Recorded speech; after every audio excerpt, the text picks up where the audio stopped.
셋, 별.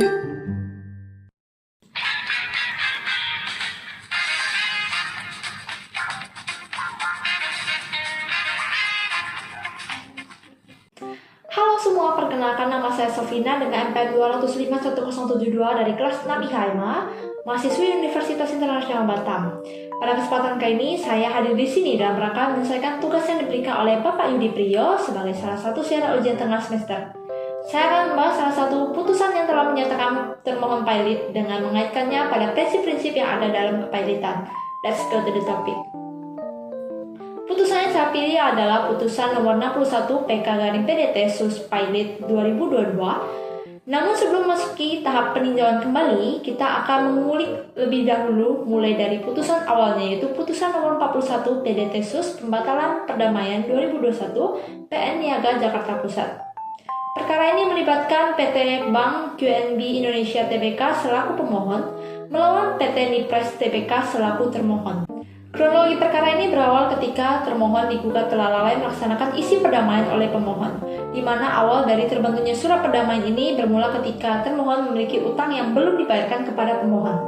Termohon telah menjadi PKPU oleh Majelis Hakim sejak 9 Maret 2020 dan diperpanjang sebanyak 4 kali, di mana dalam masa PKPU-nya pada 1 Desember 2020, termohon mengajukan rencana perdamaian kepada para kreditornya termasuk pemohon yang ditempuh melalui voting dengan mayoritas kreditur setuju.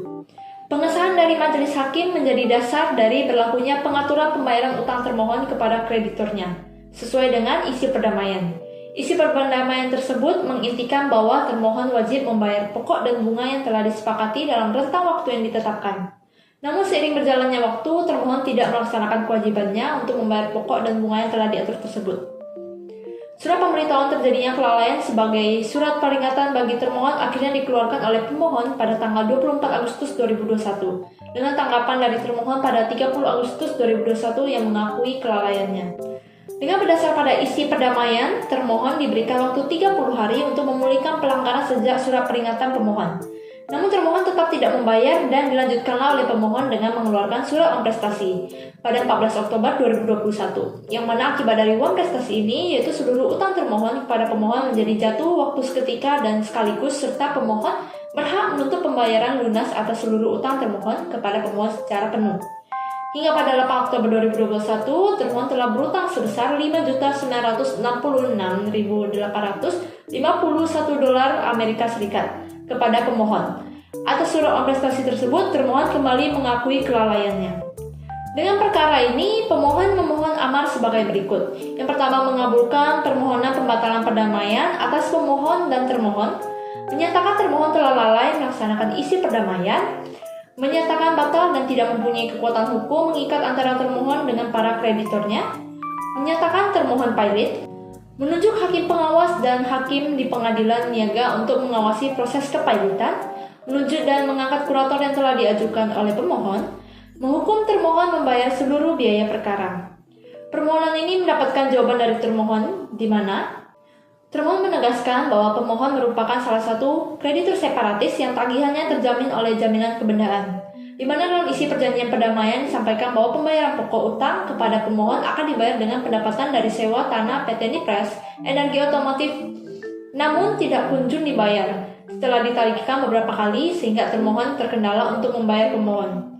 Akhirnya termohon menggunakan hak opsinya dengan melakukan penjualan aset Trans A yang dimulai sejak awal 2022 hingga akhirnya telah didapatkan standby buyer. Namun dalam transaksinya diperlukan persetujuan pemohon dan belum diberikan feedback hingga munculnya gugatan dari pemohon. Berdasar pada itikat baik yang dilakukan termohon, menurutnya seharusnya termohon belum jatuh waktu dan belum dapat ditagih setidaknya sampai penjualan aset terrealisasi. Selain itu pula, dengan alasan COVID-19 menjadi salah satu pemicu sulitnya keadaan perekonomian yang harus dipertimbangkan oleh hakim. Petitum yang disampaikan termohon yaitu menerima dalil jawaban termohon, menolak permohonan pembatalan perdamaian dari pemohon, menghukum PT Bank QNB Indonesia untuk membayar biaya perkara. Dengan duduk perkara yang ada, hakim menimbang bahwa termohon sudah patuh pada isi perdamaian dan beritikat baik, serta tidak terbuktinya dalil-dalil pemohon. Selain itu pula, adanya perbedaan persepsi dan penafsiran tentang adanya utang yang jatuh waktu dan dapat ditagih antara pemohon dan termohon sehingga permohonan pemohon dinyatakan ditolak. Dengan ini hakim kemudian mengadili bahwa yang pertama menolak permohonan pembatalan perdamaian yang diajukan oleh pemohon, menghukum pemohon membayar biaya yang timbul dalam perkara ini.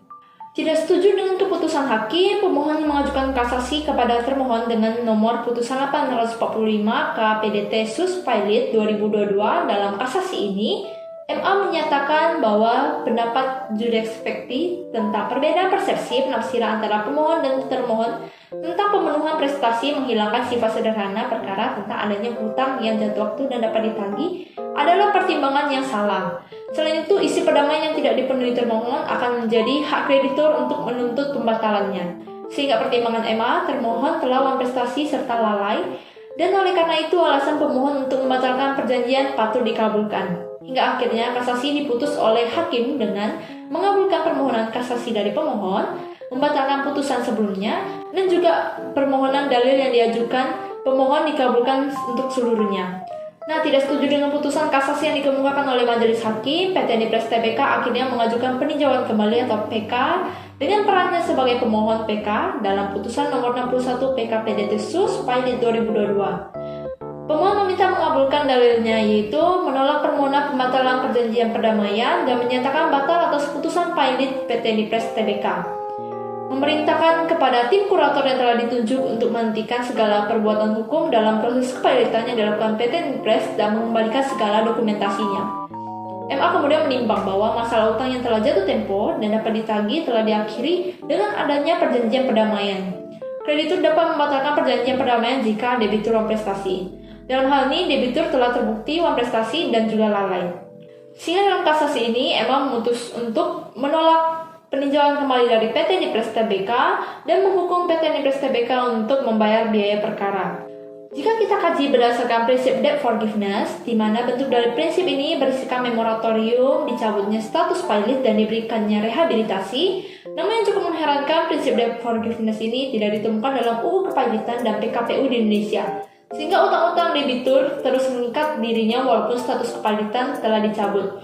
Implikasi dari tidak diaturnya prinsip debt forgiveness ini dalam UU Kepilotan dan PKPU di Indonesia menyebabkan tidak dikenal pula konsep fresh starting atau kesempatan kembali kepada debitur untuk memulai usahanya dari awal dalam keadaan bersih tanpa dibebani utang-utang sebelumnya.